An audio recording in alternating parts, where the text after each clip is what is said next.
While a section is dedicated to head teachers of the New Amsterdam Multilateral School, the Sport Hall of Fame was recently established with the first induction of 6 persons.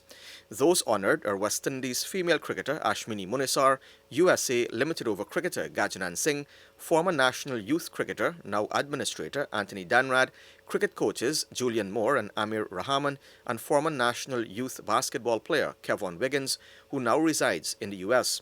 The project was conceptualized by Tamesh Mohabir, the 2021 valedictorian of the University of Guyana Tain campus in Berbice. In a recent interview with Newsroom Sport, Mohabir, who teaches mathematics at the school, reflected on the genesis of the Hall of Fame. Well, this concept of a Sports Hall of Fame to honor former students of the school who went on to excel in the field of sports was birthed during our last visit to Barbados in 2016 for the Sir Garfield International Schools Cricket Tournament.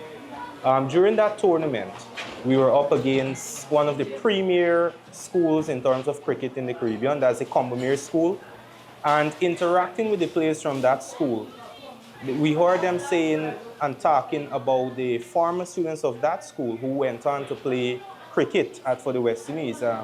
Craig Brathwaite, the legendary Frank Worrell, Reverend Wes Hall, and so many others. They keep talking about them, and our students weren't saying anything about their colleagues who went on to excel. So at that moment, the thought came to me that we need to find a way to enlighten our students about those who came before them and went on to excel in sports. For Mohabir, the Hall of Fame is a deliberate attempt to get the young students motivated and inspired to not only excel in sport and academics, but someday earn their spot on the wall.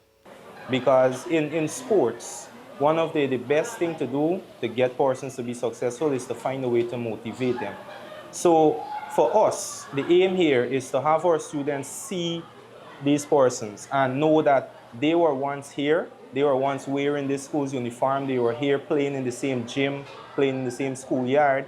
And now they are at the highest level, the international level, the national level. So this year, the primary aim is to motivate and inspire our current students who are into sports to let them know that persons who walk where they're walking right now are successful and are making a name for themselves in sports. Mohabir added that the school is big on encouraging students to play a sport, as that approach lends itself to well-rounded individuals. Importantly, the Hall of Fame is not only for athletes, but also sport administrators. As a school, we decided that each year for our school's anniversary, we'll be inducting. So we'll be like this year's class of 2024, next year will be class of 2025. And next year will be our 50th school anniversary, so we plan to induct more than 6 persons. We've already started to receive nominations. Some of the nominations for next year we have the famous Mr. Hilbert Foster, Mr. Shannon Crawford, who is a regional first-class umpire, Marika Dick, former national cyclist who would have represented Guyana at the Inter-Guyana Games, Suresh Danai, a guy who is on the cusp of making the national cricket team, and quite a few others who would have excelled in sports, so we have all of them shortlisted. Reporting for Newsroom, I'm Avinash Ramzan.